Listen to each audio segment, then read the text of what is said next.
네, 성도님들 안녕하십니까. 2분 정도 가은 형제가 배려를 해준 덕에 더 풍성한 교제를 나눌 수 있을 것 같습니다. 일단 제가 한국을 떠나서 이렇게 외국에 단기 선교를 다녀온 뒤에 간증을 하게 되는 게 참 오랜만인 것 같은데요. 제가 저번에 네팔 비전 캠프를 다녀왔을 때는 고등학교 2학년이었으니까 벌써 그게 계산해 보니까 6년이라는 세월이 흐른 것 같습니다. 네팔로 단기 선교를 떠났을 때도 정말 뜻깊고 좋은 경험들을 많이 했지만 이번에 제가 남아공을 다녀오면서 그때보다 더 많은 것들을 배우고 또 영적인 유익함을 얻게 되었다고 생각합니다. 제일 먼저 아무 생각 없이 참여했던 전과 달리 이번에는 저 스스로 나름대로의 목표를 가지고 선교에 참여하기를 신청했었고 또 예전에 비해서 맡았던 부분도 많아서 책임감과 부담감이 느껴졌던 동시에 그만큼 얻어가는 것도 많았던 그런 경험이었던 것 같습니다. 그리고 이번에 SABC 단기 선교에 참여하면서 사람이 하나님의 일을 하기 위해서는 정말 많은 기도와 헌신이 필요함을 새삼스럽게 배우게 되었던 것 같습니다. 제가 본격적인 간증을 시작하기에 앞서서 그동안에 선교팀을 위해서 기도해 주신 성도님들께 감사하다는 말씀을 드리고 싶습니다. 또 현지에 직접 가보고서야 비로소 느꼈던 사실이지만 정말 그곳은 주님의 함께 하심이 없고서는 저희가 많은 것들을 계획했었지만 그 계획했던 모든 것들 중에 어느 하나도 제대로 이루어질 수 없던 그런 광야와 같은 곳이었습니다. 제가 그곳에서 3주 동안 보고 경험할 수 있도록 주님께서 허락하신 것들, 그 중에서 저를 성장시키고 변화시켰던 것들에 대해 성도님들과 나누기를 원합니다. 사실 처음에 남아공을 가기 위해서 결심했던 계기는 좀 부끄럽지만 주님의 복음을 땅끝까지 전하기 위한 그런 사명감 때문이 아니라 저 자신의 변화와 확실한 성장을 위함이었습니다. 항상 혼자서 머릿속으로는 지금보다 더 성숙한 사람이 되고 싶다. 남들에게 기대기보다는 오히려 남들이 의지할 수 있는 그런 든든한 사람이 되고 싶다라는 그런 거창한 생각만 할 뿐이었고 실제로 제 삶 속에서 나타나는 모습들은 전혀 그러지 못했던 것 같습니다. 제 앞에 닥친 세상의 일들을 처리해 나가기에 급급했었고 모임 안에서의 일들을 조금이라도 맡게 되면 실제로는 그렇게 제 자신이 바쁘고 힘든 상황이 아님에도 불구하고 필요 이상으로 과한 부담감을 느끼며 피하고 싶은 생각까지 들었습니다. 아마 당시에 저는 남들에 비해서 체력이 그렇게 좋은 것도 아니었고 그렇다고 끈기와 정신력이 단단한 상태도 아니었을 거라고 생각합니다. 사실 지금도 그렇게 크게 좋아진 것 같지는 않습니다. 어쨌든 저는 올해 초에 취업하기 전에 병원에서의 근무를 배우기 위해서 집 근처의 병원으로 학교 차원에서 2달간 실습을 나갔었습니다. 그때조차도 지금 하는 이 실습이라는 기간이 단지 저의 졸업을 위한 조건으로만 생각하고 뚜렷한 목적의식을 가지지 않은 채 되는 대로 그냥 출퇴근을 반복했던 기억이 있습니다.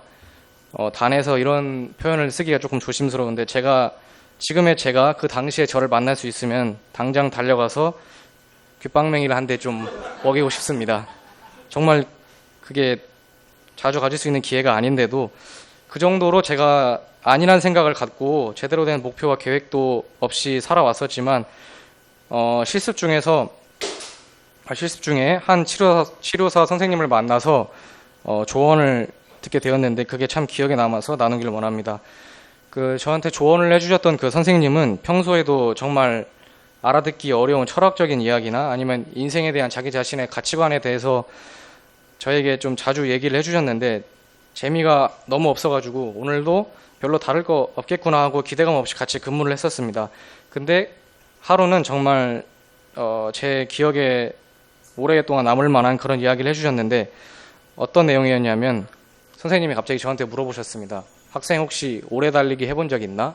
라고 하셔서 제가 많이 하진 않았지만 그래도 종종 해봤습니다 라고 대답을 했더니 저한테 어떠한 상황을 주시면서 상상해보라고 시키셨습니다.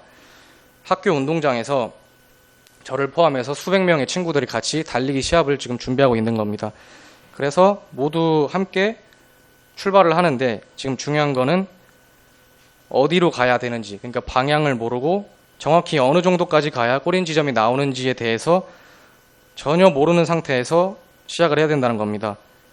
그래서 선생님이 저한테 해주신 말투대로 해보면은 일단 옆에 있는 남들이 다 뛰니까 너도 따라서 뛰겠지. 근데 얼마 안 간 것 같은데 몇 명이 힘들다고 쉬어버리네. 좀 더 가다가 이번에는 몇 명이 다른 옆길로 새버리네. 점점 옆에서 같이 뛰고 있는 사람들이 줄어들면서 너는 불안해지기 시작할 거야. 내가 지금 제대로 잘 가고 있는 건 맞나? 길을 잘못 들었으면 어떡하지? 애초에 이렇게 뛰어가는 게 맞는 건가? 이런 생각들을 하겠지. 그리고 그 다음에 선생님께서 저한테 하셨던 말을 저는 아직도 생생히 기억하고 있습니다. 자, 방금 너가 들었던 상황에서 과연 전력 질주를 몇 번이나 했을까? 너가. 아니, 단 한 번이라도 최선을 다해서 달린 적이 있었니? 그 선생님의 말의 요지는 아무리 강철 같은 정신력을 가진 사람이라도 목표와 방향이 분명하지 않으면 자신의 일에 최선을 다할 수 없다는 것이었습니다.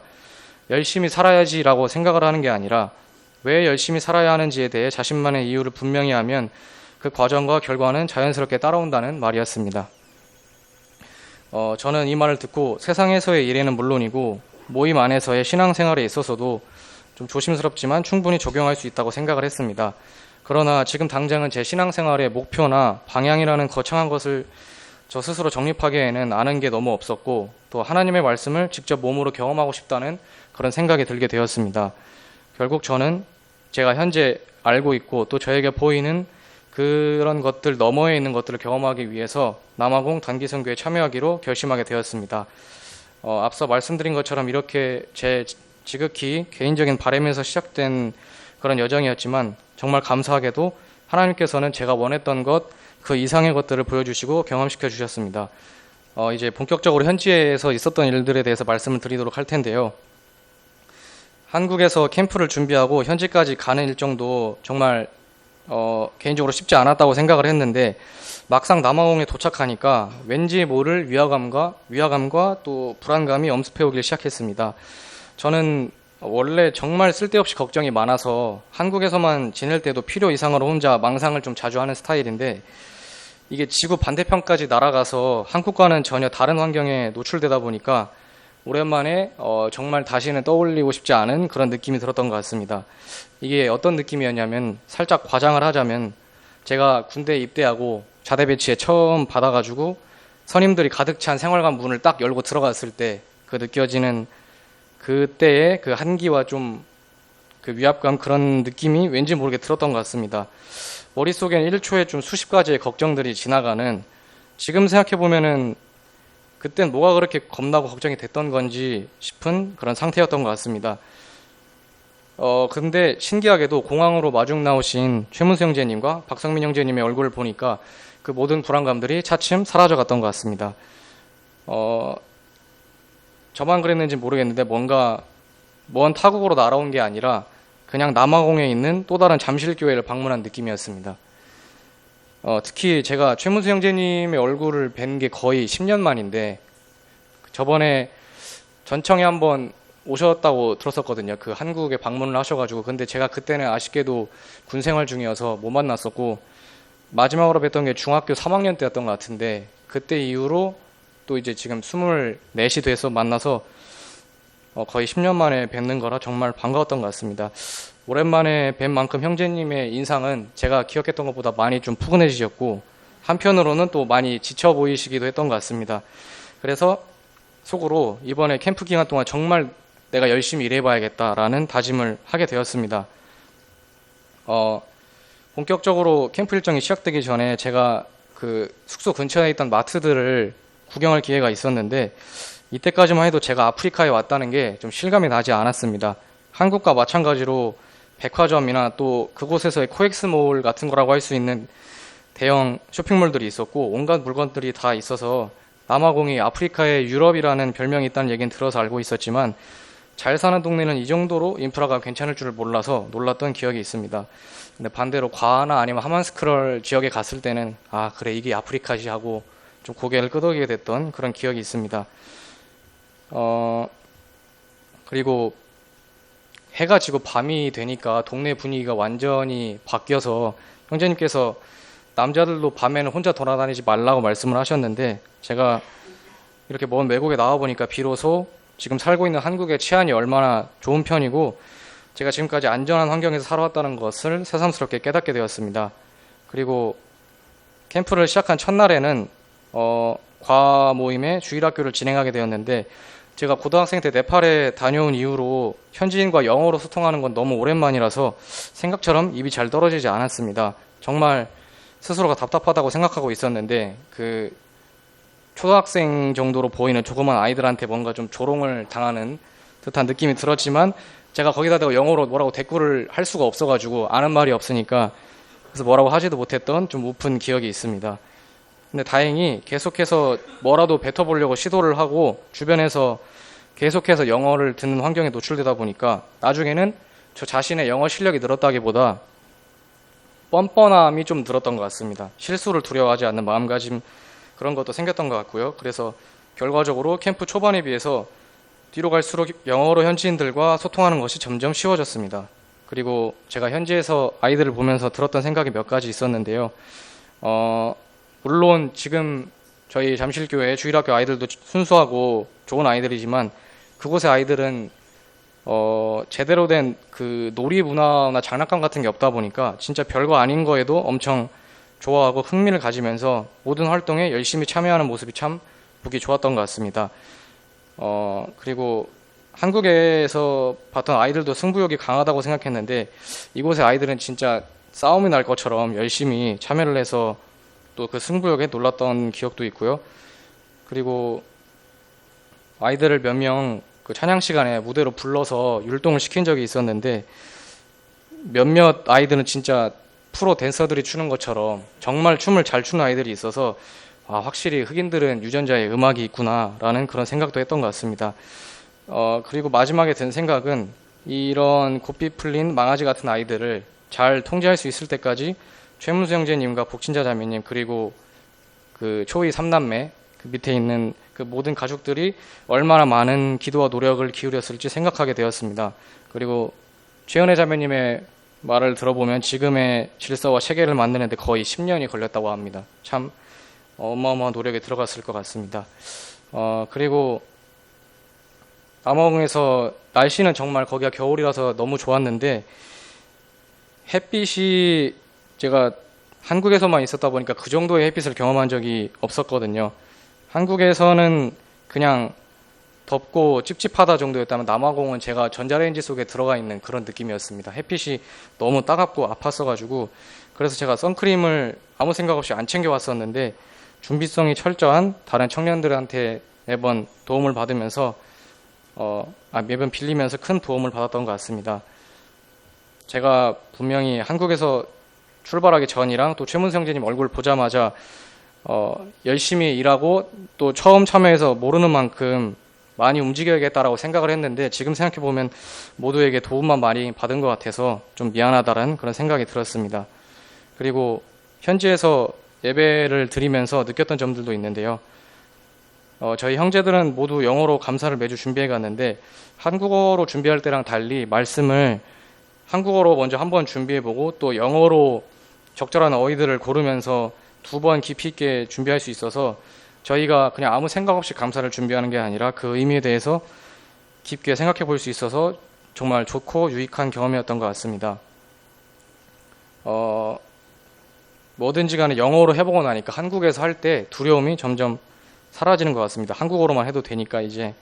그래서 그런 부분에 있어서 성장을 좀 했던 것 같고 다음은 제가 좀 처음으로 겪었던 위기라고 해야 될까요? 좀 제가 제 자신이 교만해진 적이 있었는데 제가 학생 캠프의 첫 순서로 오리엔테이션을 영어로 진행할 기회가 있었는데 그때 제가 걱정한 거랑 다르게 별일 없이 영어로 잘 마무리가 되어서 뭔가 좀 자신감이 생기고 지금 생각해보면 약간의 교만한 마음이 생겼던 것 같습니다. 이게 어떤 것이었냐면 좀 이때 생긴 과한 자신감으로 인해서 제가 오후에 또 레크레이션 시간에 게임을 영어로 진행을 했어야 되는데 준비해놓은 대본이 있음에도 불구하고 즉흥적으로 영어를 한번 써서 아이들을 대상으로 재미있게 진행을 해보자 라는 생각을 했었는데 제가 준비한 게임은 간단히 말씀드리자면 아이들에게 하나의 제시어를 보여주고 그 제시어를 보고 팀별로 미리 선정한 대표들이 제한된 시간 동안 그림을 이어 그려서 그 그림을 보고 정답을 맞춰야 하는 방식의 게임이었습니다.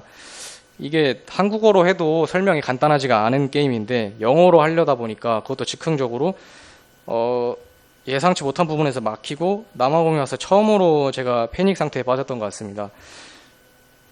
그때 아이들은 물론이고 제가 기억하기로는 같이 있던 그 현지의 과학 모임 청년들도 잘 이해를 못했던 것 같습니다. 지금 생각해보면 무슨 자신감이었는지 모르겠는데 어쨌든 이때 근데 중요한 것은 개인적으로 놀라고 감동을 했던 부분이 있는데요. 현장에 있던 저희 SABC 모든 청년들이 저를 도와서 마치 한 몸이 된 것처럼 저의 부족한 진행을 메꾸고 해결해 주었습니다. 하마터면 참여하는 아이들이 제대로 집중하지도 못하고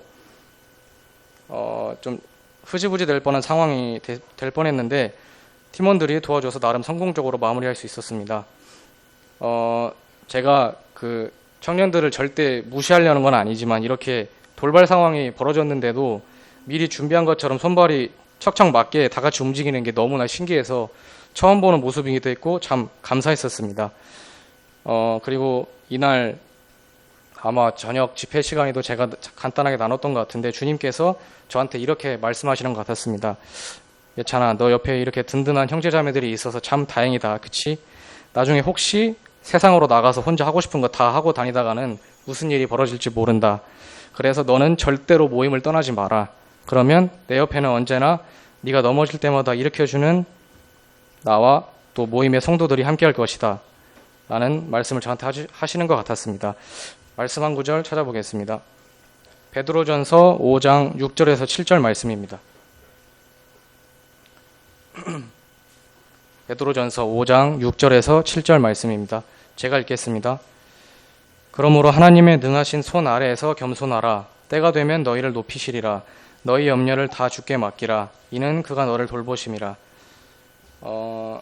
이건 이번에 있었던 일은 단순한 해프닝이라고 생각을 할 수 있었지만 제가 이번 캠프 내내 느꼈던 것은 주님께서는 단지 글로만 말씀하시는 분이 아니라는 점입니다. 저의 삶 속에서 또 작은 일상들 속에서도 주님께서는 언제나 함께 하시고 인도하신다는 것을 몸으로 직접 경험하게 되었습니다. 이때뿐만 아니라 저는 다른 청년들에게 참 많은 도움을 받았었고 또 서로에게 덕이 되는 모습들을 많이 배웠던 것 같습니다. 그리고 캠프 기간 동안 인상 깊었던 순간이 또 하나 있는데요. 현지 청년들과 함께 말씀 교제를 했던 시간입니다. 사실 다들 영어 억양이 독특해서 제가 잘 알아듣진 못했지만 최혜삭 형제님의 통역으로 어느 정도 매끄럽게 잘 진행이 되었던 것 같습니다. 그리고 현지 청년들의 말씀에 대한 지식과 영적 수준이 정말 높아서 놀랐던 기억도 있습니다.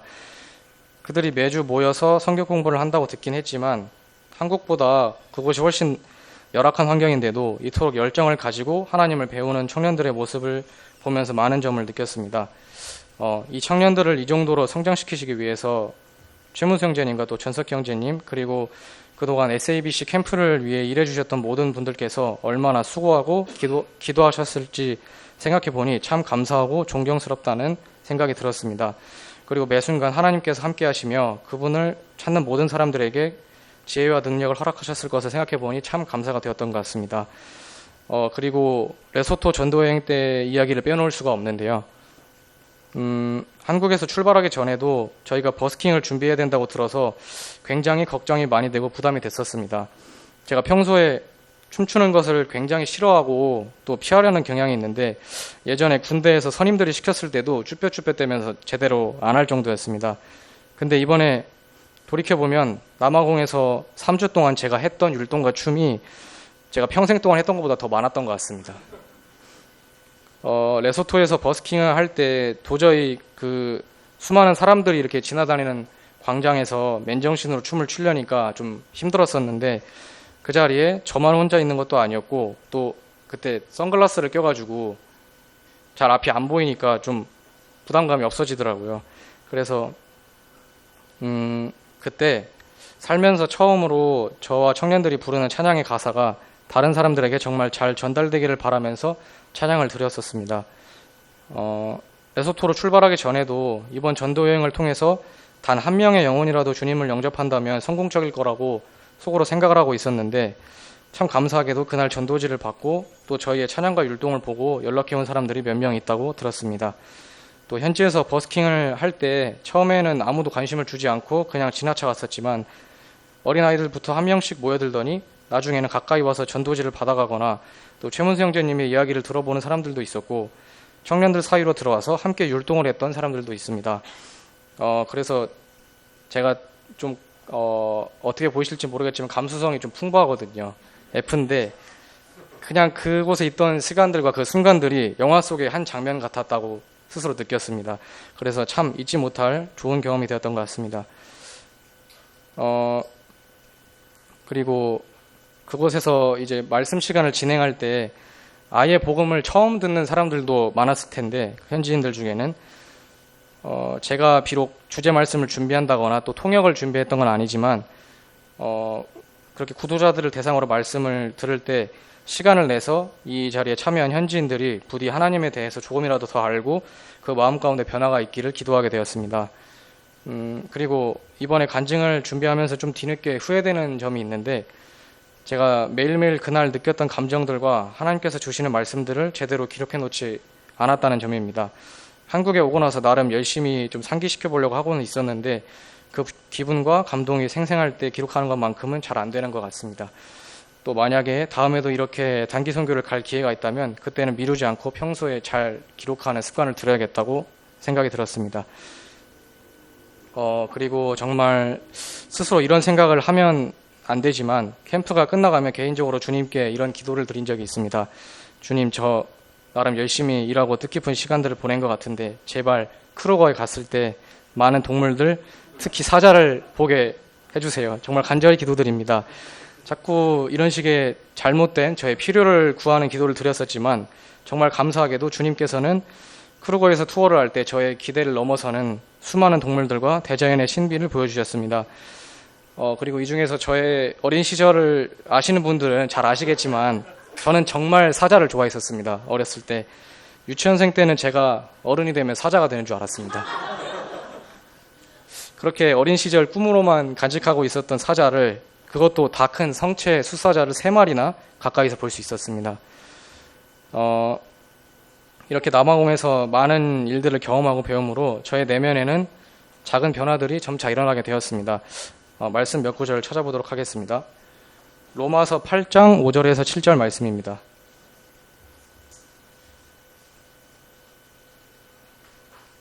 로마서 8장 5절에서 7절 말씀입니다. 제가 읽겠습니다. 육신을 따르는 자는 육신의 일을, 영을 따르는 자는 영의 일을 생각하나니 육신의 생각은 사망이요 영의 생각은 생명과 평안이니라. 육신의 생각은 하나님과 원수가 되나니 이는 하나님의 법에 굴복하지 아니할 뿐 아니라 할 수도 없음이라.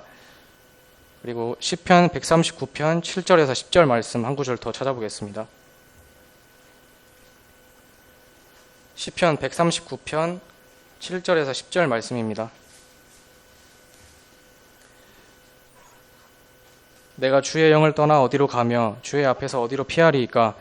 내가 하늘에 올라갈지라도 거기 계시며 스올에 내 자리를 펼지라도 거기 계시니이다. 내가 새벽 날개를 치며 바다 끝에 가서 거주할지라도 거기서도 주의 손이 나를 인도하시며 주의 오른손이 나를 붙드시리이다.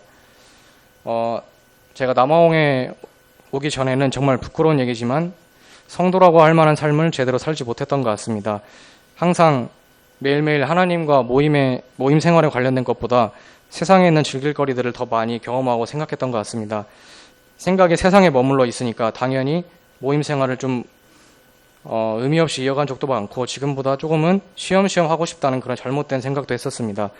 그러나 이번 캠프를 통해서 제가 하나 확실히 느낀 게 있는데 저는 주님의 일을 할 때 또 모임 안에 성도들과 함께 할 때 가장 안정적이고 편안한 정서 상태가 된다는 점을 깨달았습니다. 예전에 지금과 비슷한 감정을 몇 번 느낀 적이 있었는데요. 네팔 단기 선교에 참여했을 때와 전청에 처음으로 가봤을 때 이런 비슷한 기분을 느끼게 되었던 것 같습니다.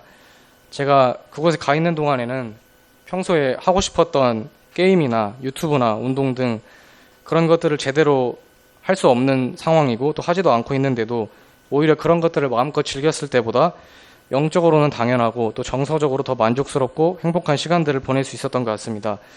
제가 편하게 즐길 수 있고 또 어느 때나 맛볼 수 있었던 자극적인 세상의 것들은 더 많이 경험할수록 오히려 만족하지 못하고 공허해져만 갔는데 저의 시간과 생각을 주님께 온전히 드리게 될 때 비로소 말로 표현하기 힘든 기쁨을 느낄 수 있었습니다.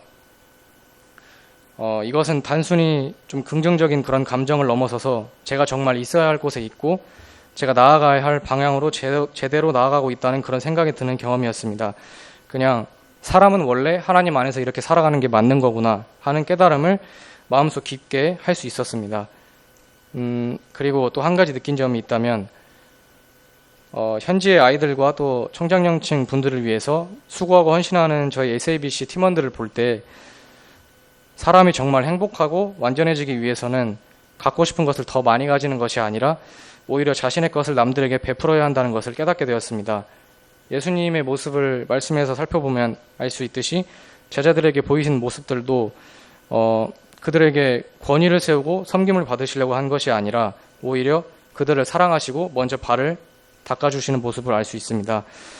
이 세상에서 사람들 사이에 일어나는 모든 문제는 전부 다 자신의 생각이 옳고 자신이 더 많은 것을 가져야 한다고 주장하기 때문에 일어난다고 생각합니다. 인간은 참 하나님 없이는 답이 나오지 않는 존재라는 것을 다시 한번 깨닫게 되었습니다. 우리가 찾아야 할 유일한 답은 예수님을 닮아가는 것이라고 이때 제대로 깨닫게 되었습니다. 그리고 이번 캠프를 경험하고 제 마음속에 변화가 생기고 나서야 비로소 로마서 8장 7절에 나왔던 것처럼 제가 얼마나 지금까지 하나님과 원수가 되는 그런 육신의 생각만을 하고 살았는지 깨달을 수 있었습니다. 제가 특히 가기 전 몇 개월 동안 하나님의 말씀에 순종하기가 참 어렵다 이런 생각들을 하고 있었는데 저의 삶에서 드러나는 모습들을 보니까 그런 어려움들은 당연한 결과였습니다. 그동안은 하나님과 모임 안의 생활은 정말 지루하고 답답하다고만 생각을 했는데 그거는 본인이 하기 나름이라는 것을 깨닫게 되었습니다. 제가 남아공에서 청년들뿐만 아니라 같이 생활했던 어른들의 모습을 보면서 최문수 형제님이나 전석희 형제님과 비슷한 연령대에 세상에서 하나님을 믿지 않고 살아가는 어른들 중에 과연 이 두 분보다 재미있고 보람차게 사는 그런 분들이 있을까라는 생각을 하게 되었습니다. 하나님을 더 찾고 더 가까워지기를 원하는 사람들은 세상에서 얻을 수 없는 편안함과 행복함 그리고 즐거움을 끊임없이 경험하게 될 것이라는 것을 제가 직접 깨닫게 되었습니다.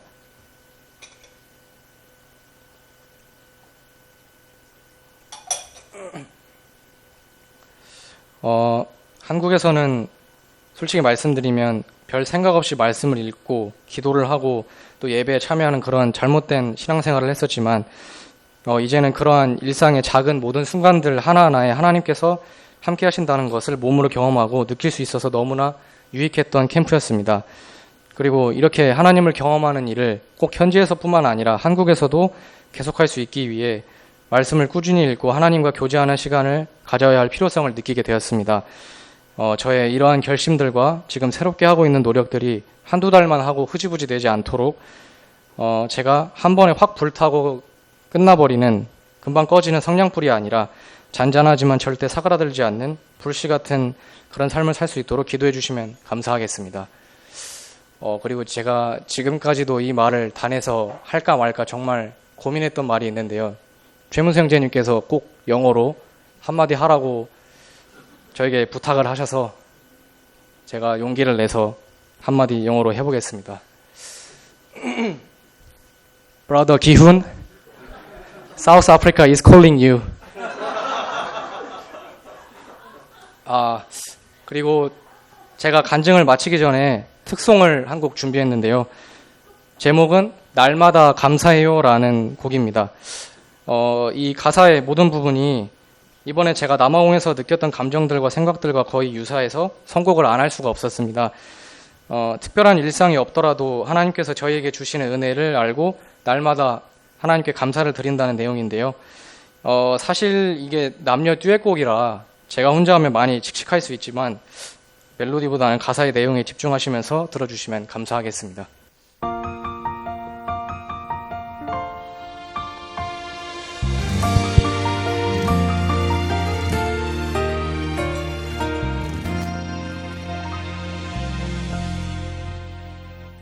특별한 일이 있을 때만 주님께 감사를 드렸죠.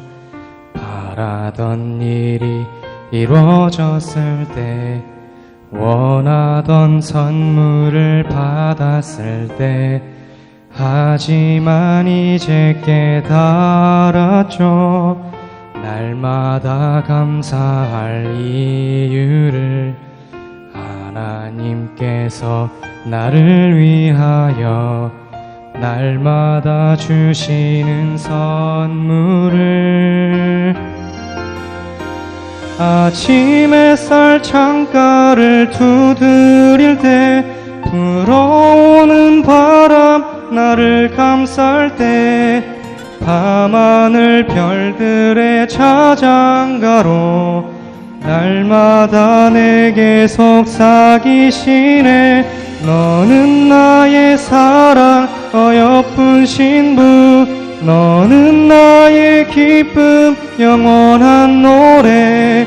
날마다 내 삶을 가득 채운 주님의 사랑을 인하여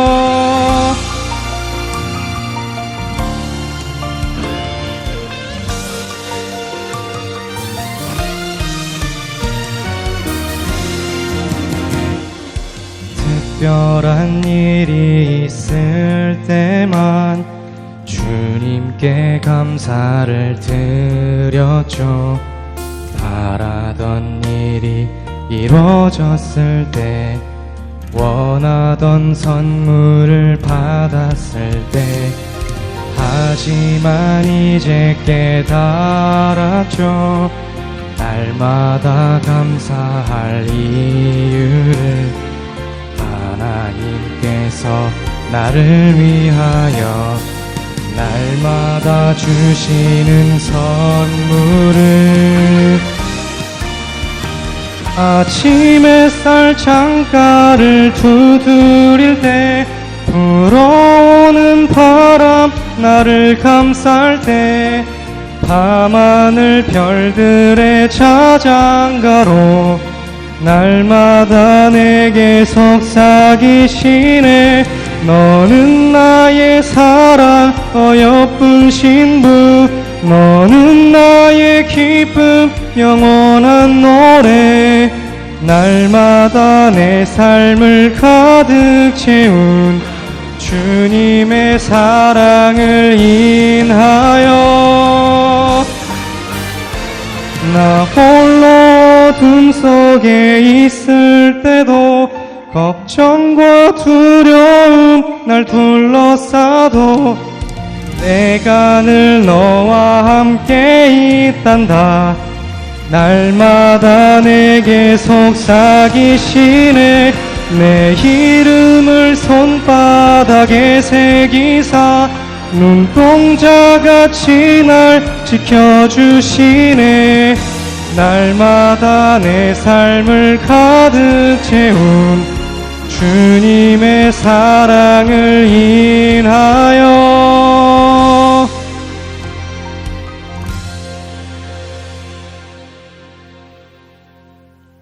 날마다 감사해요. 날마다 감사해요. 날마다 감사해요. 날마다 주님께 감사해요. 감사합니다. 안녕하세요. 네, 네 집 자식인지 참 유별나네. 네, 가장 인상적인 게 끝에 방언한 게 전혀 못 알아듣겠습니다. 누가 해석해 주시면 좋겠습니다. 통변의 은사가 있는.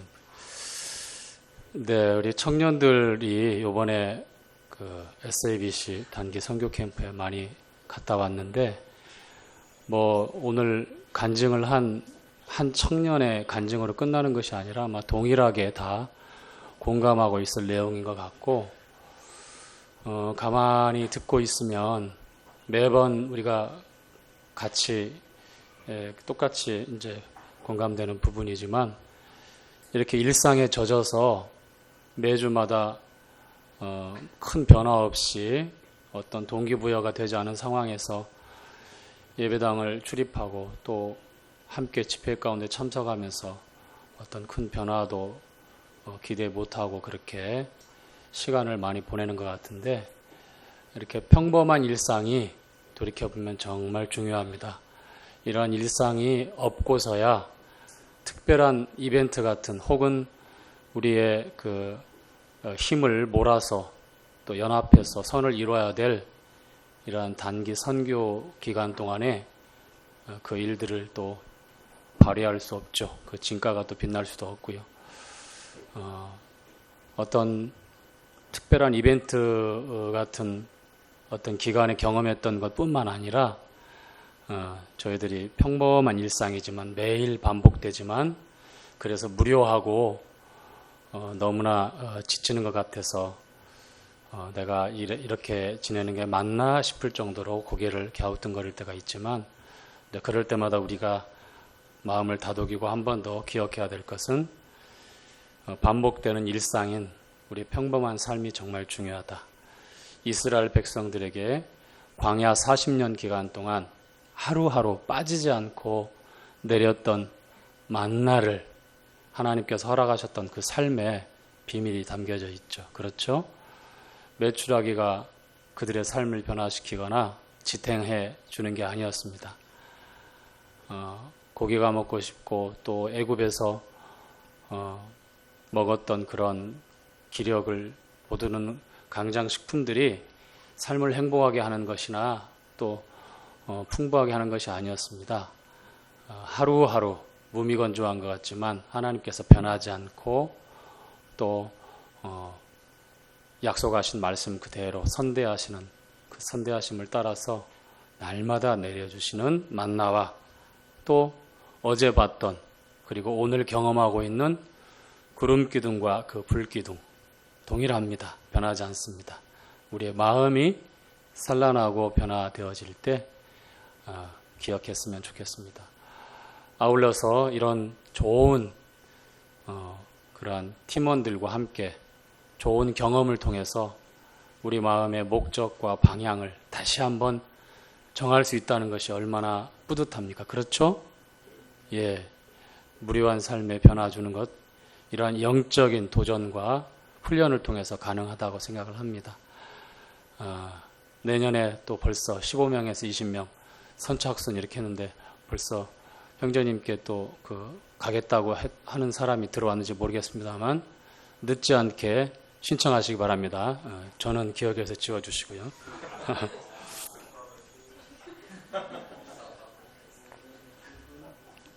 브라더 키운 사우스 아프리카. 자, 오늘 민수기 마지막 장입니다. 36장을 이제 마무리하면서 그동안 2년 하고도 몇 개월이 걸렸습니다. 레위기에 이어서 민수기까지 3년째 저희들이 교제하고 있는데요. 변함없이 비가 오나 눈이 오나 같은 자리에서 경청해 주신 성도님들이 계시고 또 온라인을 통해서 귀를 기울여 주신 함께 동참해 주신 성도님들 계신데 어떻게 하나님 말씀을 통해서 저희들에게 주님께서 교훈하시고 인도하셨는지 모르겠습니다. 차후에도 이와 같은 교제를 통해서 교회의 말씀의 그런 교제가 풍성하기를 바랍니다. 자, 35장 지난주에 도피성에 관한 교제를 했죠? 그렇죠? 예. 요단강을 기준으로 해서 동편에 3개, 그리고 서편에 3개. 도피성의 목적이 있습니다. 레위인들에게 특별히 주어지는 48개의 성읍 가운데 그 중에 6개를 구별해서 말씀드린 대로 동편, 서편에 3개씩 6개의 도피성을 예비하라고 말씀합니다. 이 도피성은 이스라엘 백성들 가운데 하나님께서 베푸시는 공의와 자비하심이 어떠한지를 가르쳐 주기 위함입니다. 이스라엘 백성들이 가나안 땅에 들어가서 살아갈 때에 이제 여러 가지 많은 이제 크고 작은 일들, 갈등들이 일어나게 될 텐데요.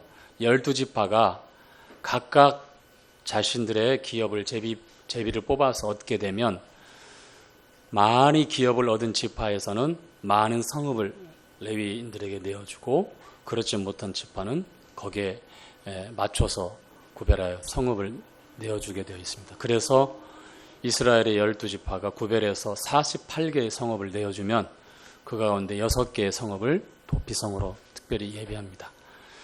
레위지파는 하나님께서 이스라엘 12지파 가운데 다 흩어져서 그들 가운데 거하기를 원하셨습니다.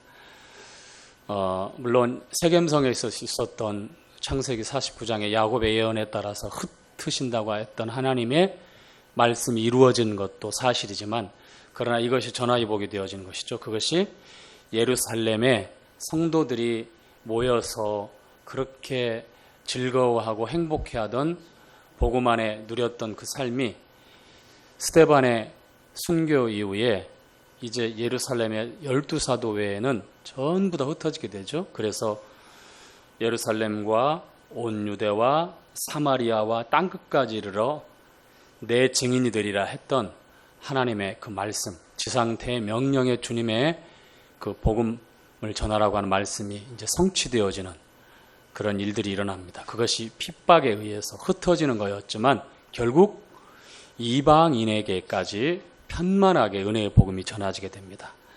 그래서 사도 바울도 바나바도 선교사로 그렇게 따로 세워져서 파송되어지는 그러한 귀한 사역을 감당했던 안디옥 교회 같은 그러한 교회들이 여기저기서 일어나게 됩니다. 7교회뿐만 아니라 성경에 기록되어져 있는 많은 지역교회들이 그에 맞춰서 정말 많은 교회들이 이제 은혜의 복음을 통해서 곳곳에 세워지게 되는데요. 흩어진다고 하는 것이 이것이 하나님의 방법이었고 또 레위인들을 통해서 이스라엘 12지파 가운데 온전한 경건한 율법을 바로 양육받고 또 경건한 영향 아래서 함께 생활할 수 있도록 그렇게 배려하신 까닭으로 보여집니다. 자, 도피성에 도피하는 사람들이 이제 두 부류로 나누어지는데 첫 번째는 동기가 잘못됐거나 불순하거나 원한을 품거나 악한 계획을 갖고 일부러 고의적으로 살인했을 경우에는 아무리 도피성에 피한들 심판을 피할 길이 없었습니다. 이것은 우리에게 영적으로 분별했을 때에 아무리 도피성이 살리는 하나님의 자비를 나타내는 성읍이지만 거기에 내 불순한 의지, 고의적인 계획적인 살인을 감행하고 살기 위해서 거기에 숨어 들어간다고 하는 것은 하나님의 보호하심을 받을 수가 없다는 것을 말씀하고 있지요. 그것은 곧 신약 성도들에게 적용할 때에 복음을 듣고 회개하지 않고서 구원받았다고 얘기하는 것은 즉 죄에 대해서 돌이킨 사실이 없이 주님 앞에 굴복해 본 일이 없이 자기 인생의 주인이 되며 여전히 죄 가운데 머물러 있으며 회개한 일이 없으면서 구원받은 그리스도인이라고 얘기하는 것은 말이 안 되는 거죠. 어불성설입니다. 그것은 복음을 머리로 이해할 수는 있을 수 있지만 진정으로 마음으로 믿어 의에 이르러 본 진실로 회개해 본 적이 없는 하나님께서는 옷을 찢지 말라 그러죠. 마음을 찢고 하나님께 돌아오기를 원하십니다. 다시 말씀드리면 회개라고 하는 것은 반드시 일어나야 하는 것이고 전제되거나 동시에 일어나야 하는 그런 구원의 과정 중에 반드시 필요한 것입니다. 그래서 이 시대에 우리가 맞는 말씀이지만 공격받는 말씀 중에 하나가 뭐냐면 한 번 구원은 영원한 구원이다. 이것은 성경적으로 맞는 말씀이에요. 그런데 공격받는 이유가 뭐냐? 이제 구원받았으니 다 됐다 해서 그 삶이 자기 마음대로 전혀 회개하지 않고 세상적인 가치관과 과거에 살아왔던 그 삶의 굴레에 그대로 갇혀서 살고 있다고 하면 아무리 백날 입으로 나 구원받았다라고 얘기하지만 그 구원은 의심해야 될 구원이고 스스로 확증할 수 없는 구원이고 그래서 결국 그날에 너를 모른다라고 주님으로부터 엄한 책망을 들을 수밖에 없는 가짜 구원입니다. 다른 예수, 다른 복음, 다른 영일 수밖에 없습니다. 한 번 받은 구원은 영원한 구원인데 한 번 구원 받은 사람은 회개하고 자기 마음대로 내키는 대로 세상이 흘러가는 대로 그렇게 흘러가는 사람들이 아닙니다. 물론 시행착오를 겪어요. 유혹에 연약함에 넘어질 수도 있고 그 자리에 무너질 수도 있습니다. 그렇지만 거기서 그게 본질적인 게 아니잖아요. 그렇죠? 후회하고 상심하고 자신이 얼마나 못난 존재인지 얼마나 교만한 존재인지 깨어지고 부서지면서 다시 주님 앞에 돌이킵니다. 만일 우리가 죄 없다 하면 스스로 거짓말하는 자라고 그랬어요.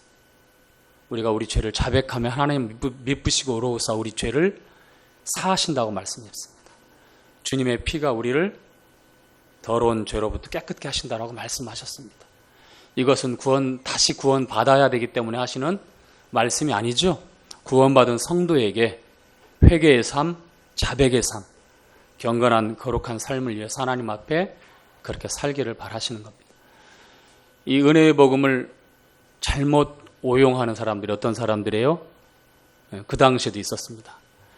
이제 영은 거룩하고 육은 더러우니 영은 구원받았다. 그러니 육으로 사는 삶 아무런 가치도 없다. 그래서 마음에 일어난 욕망대로 아무렇게나 살아도 죄가 안 된다. 죄는 내가 짓는 게 아니다. 라고 이렇게 얘기해버리는 영지주의자들이 이제 일어납니다. AD 1세기의 초대교회에 가장 위협적인 도덕 폐기론자의 영지주의자들이 있었다면 오늘날도 마찬가지죠. 한번 말씀드렸죠. 번영신학. 그러한 신학을 주창하는 그런 목사들이나 그런 교회들이 대부분 이런 아니란 잘못된 복음을 전합니다. 그렇지 않습니다. 세월이 가고 시간이 갈수록 죄에 대해서 참으로 민감해집니다. 이것이 구원받은 사람의 대표적인 특징이에요. 구원받은 이후에 두리뭉실 살지만 그러나 하루가 지나고 이틀이 지나고 시간이 가면서 두리뭉실 살았던 그 삶에 대해서 얼마나 후회하고 얼마나 따끔따끔하게 민감하게 반응하는지 모릅니다. 그것은 어쩔 수가 없어. 이것은 당연한 성도의 변화입니다. 이것을 가리켜서 성화라고 얘기합니다. 그전에는 아무렇지도 않고 그저 그럴 수도 있지라고 대수롭지 않게 생각했던 것이 구원받았지만 그러나 시간이 가고 성도 안의 교제가 말씀 안에 풍요로워질수록 어떻게 됩니까? 그렇지 않은 거예요. 이래서는 안 되는 거였습니다. 그래서 구분과 분리가 분명하게 일어나고 하나님을 향해서 더더욱 마음을 열고 나아가려고 하는 이러한 당연한 거룩을 바라보는 그런 삶의 변화가 일어나는 겁니다. 이것이 구원받은 저와 여러분 성도들의 공통적인 변화입니다. 자, 도피성에 들어가는 사람들 중에 보호받지 못하는 사람들이 그런 사람들이었다면 두 번째는 어떤 사람입니까? 실수해서 계획이 없어요. 어떠한 동기를 품지 않았습니다. 살다가 예를 들자면 벌목하다가 도끼질을 하다가 도끼날이 빠져서 옆에 사람이 죽었다든지 일을 하다가 이렇게 그 옆에 있는 바위를 경작하고 있다가 밭을 옥토 밭을 만들기 위해서 경작하다가 돌을 굴렸는데 그것이 쫙 밑에까지 굴러가가지고 또 지나가는 사람 맞아가지고 불행하게 죽게 된다든지 이렇게 실수해가지고 계획적이지 않가요? 너무너무 후회하지만 이제 그 목숨 사람 생명으로 갚아야 되기 때문에 그 자기 아버지거나 형제이거나 가족 중에 하나가 그렇게 됐다면 어찌됐든 간에 그 사람한테 그 목숨값을 달라고 하겠죠? 죽이려고 하겠죠. 그래서 도망가는 거. 어디로 갑니까? 도피성으로 갑니다.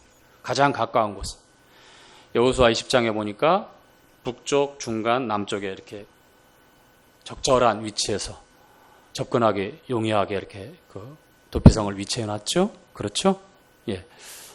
그래서 대제사장, 기름 부음 받은 거룩한 대제사장이 살아 있을 동안 그 도피성 안에서 떠나지 말아야 됩니다. 나가서 있다가 자기 마음대로 돌아다니다가 그 보복자에게 걸려서 죽게 되면 자기 책임이에요. 그러나 도피성 안에 있으면 보호를 받아요. 대제사장이 살아있는 동안. 도피성 안에 있는 겁니다. 도피성은 누구를 가리키죠? 그리스도를 가리킵니다. 그리스도를 가리켜. 우리 예수님을 가리킵니다. 그리고 또 한 가지 완전히 자유로울 수 있는 것은 그 기름 부음 거룩한 대제사장이 죽게 되면 그 죽는 그 순간에 어떻게 됩니까? 도피성에서 이제 나가서 자기 고향에 돌아갈 수 있습니다. 피해 보복자가 추적해서 죽일 수가 없습니다. 결코. 그렇죠? 대제사장은 또 누구를 가리킵니까? 예수 그리스도 아닙니까? 히브리서 3장에 보니까 우리 믿는 도리의 사도시며 대제사장이신 예수를 깊이 생각하라. 대제사장이신 우리 예수님께서 죽으셨을 때 참으로 우리에게 자유가 온 거죠. 자유롭게 되었어. 그뿐입니까? 우리 주님이 죽은 자 가운데서 부활하셔서 우리의 자유로움과 우리의 의로움과 우리의 거룩함과 우리의 생명이 영원하다는 것을 보증하고 계십니다. 보좌 우편에서 지금도 여전히 중보하고 우리를 위하여 간구하시는 분이 바로 대제사장 예수 그리스도입니다. 자, 36장은 민수기의 마지막 장인데 왜 굳이 이런 내용을 넣었을까? 여성의 상속법, 우리 교제해온 27장에서 교제해온 내용인데 므낫세 지파에 슬로브앗이라고 하는 그러한 사람이 있었습니다. 그런데 광야 40년 기간 동안 불순종의 하나님의 징계를 따라서 역시 슬로브앗도 죽게 됩니다. 그런데 그에게는 아들이 한 명도 없었어요. 자, 이스라엘의 상속법에서 여자들은 제외됐습니다. 남자들에게만 상속이 되었어요. 우리 자매님들 가만히 앉아서 듣자 하니까 굉장히 불쾌하시죠? 어쩔 수 없습니다. 그것이 율법에서 말씀하셨을 때의 상속법이었어요. 지금은 그렇지 않잖아요. 그렇죠? 그랬다가는 큰일 나죠. 당장이 아마 법원 쫓아갈 겁니다. 자, 그런데 이 슬로브앗의 딸들이 모세에게 찾아와서 이러이러해서 우리 아버지는 상속을 받을 수 없게 되고 우리에게는 아들이 없어서 아버지의 그 기업을 물을 만한 상속을 받을 만한 그런 어려운 상황, 그런 일이 없어 어려운 상황이었는데 어떻게 하면 좋겠느냐. 모세가 자기 임의대로 결정하지 않죠. 하나님께 묻고 하나님께서 말씀하신 그 답한 대로 말씀한 게 27장의 내용이고 그 내용을 한 번 더 36장에서 강조하는데 왜 민수기 36장 마지막 장에 이 상속법에 관한 말씀을 하고 있을까요? 하나님의 답은 정확해요. 남자나 여자나 차별을 두지 않습니다. 그 구약에 주님이 오셔서 여자나 남자나 구별이 없다고 하시기 전까지는 이 몸값이나 모든 면에서 여자는 남자의 반밖에 안 되었습니다.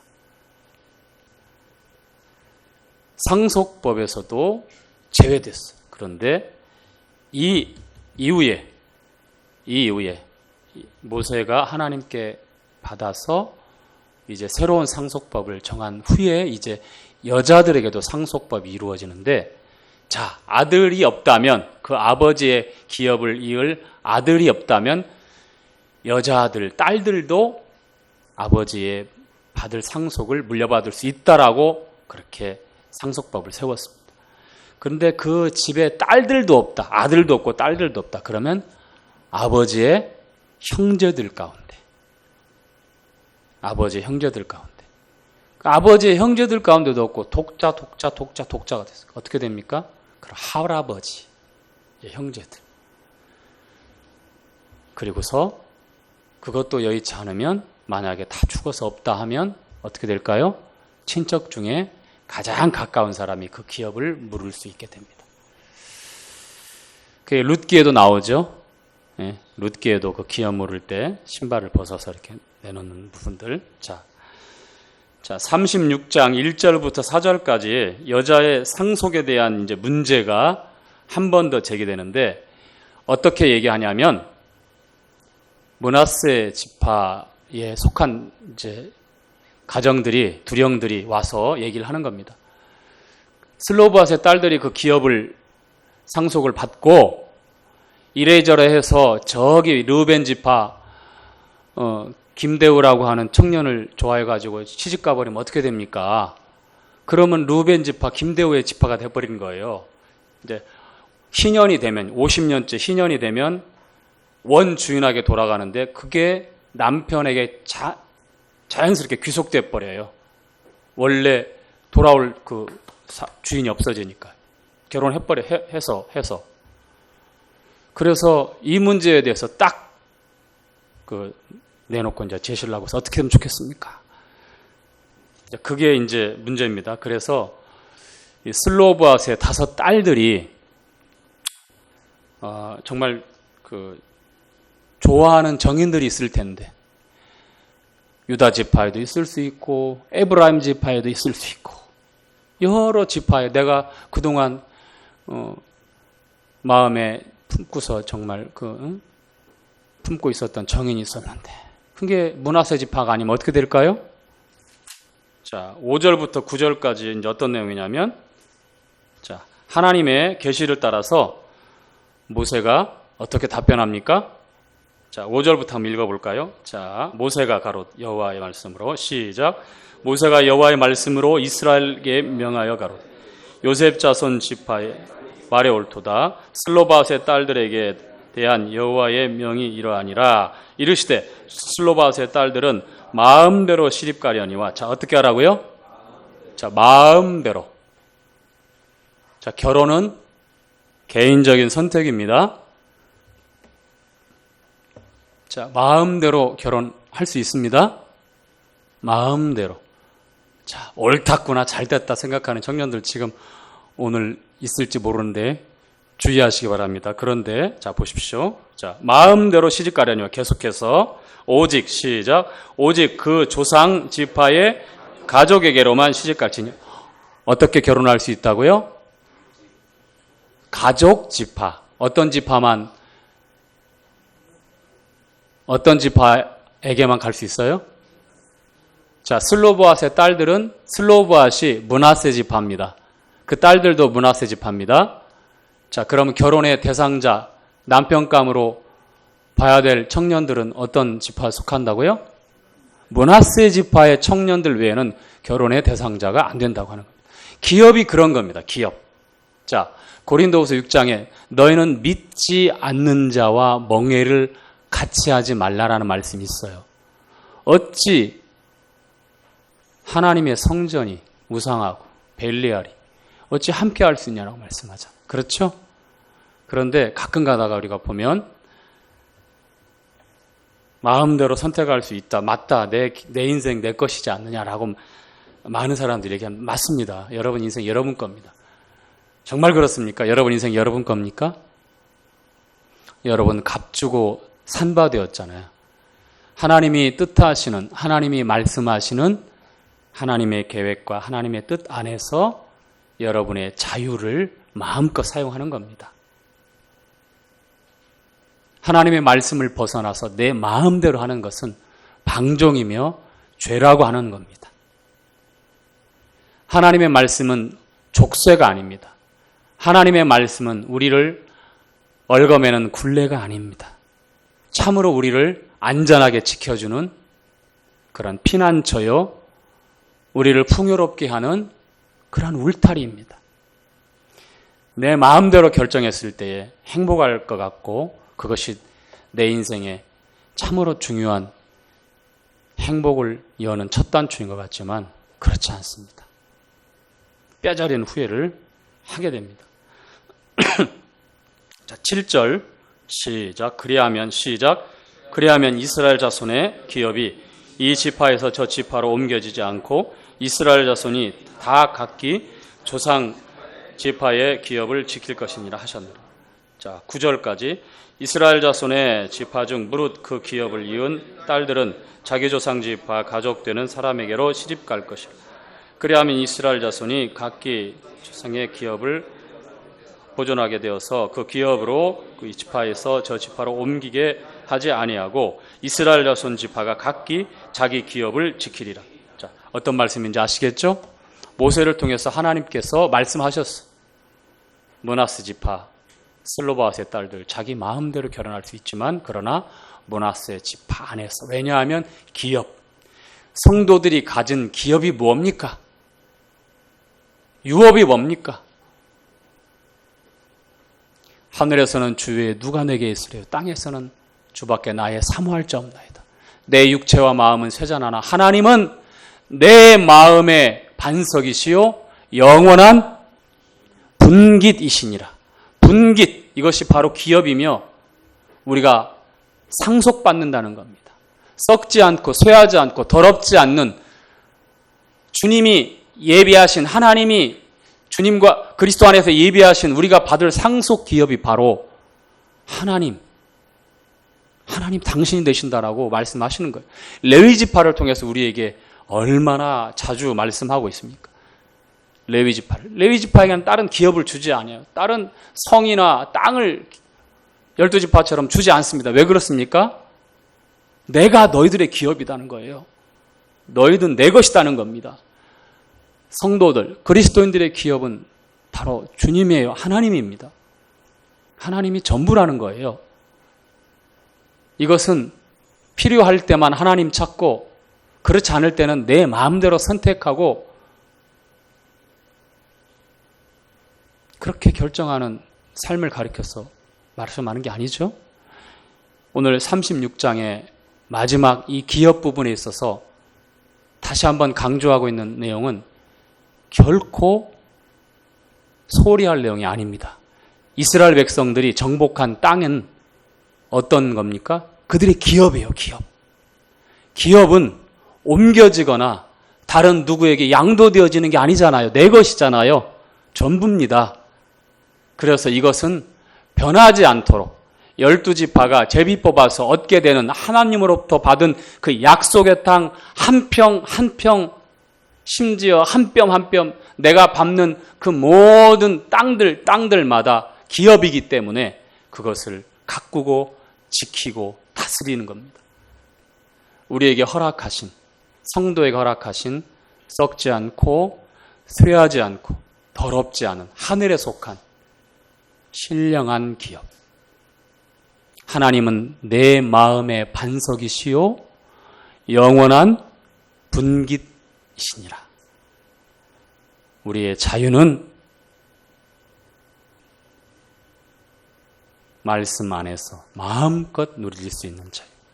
그리스도 안에서 마음껏 풍요롭게 모자람이 없이 누릴 수 있는 자유입니다. 아시겠죠?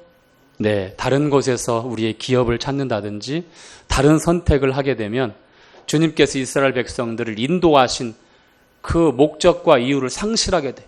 이스라엘 백성들이 참으로 기업을 지키지 못하고 관리하지 못했을 때 어떻게 됩니까?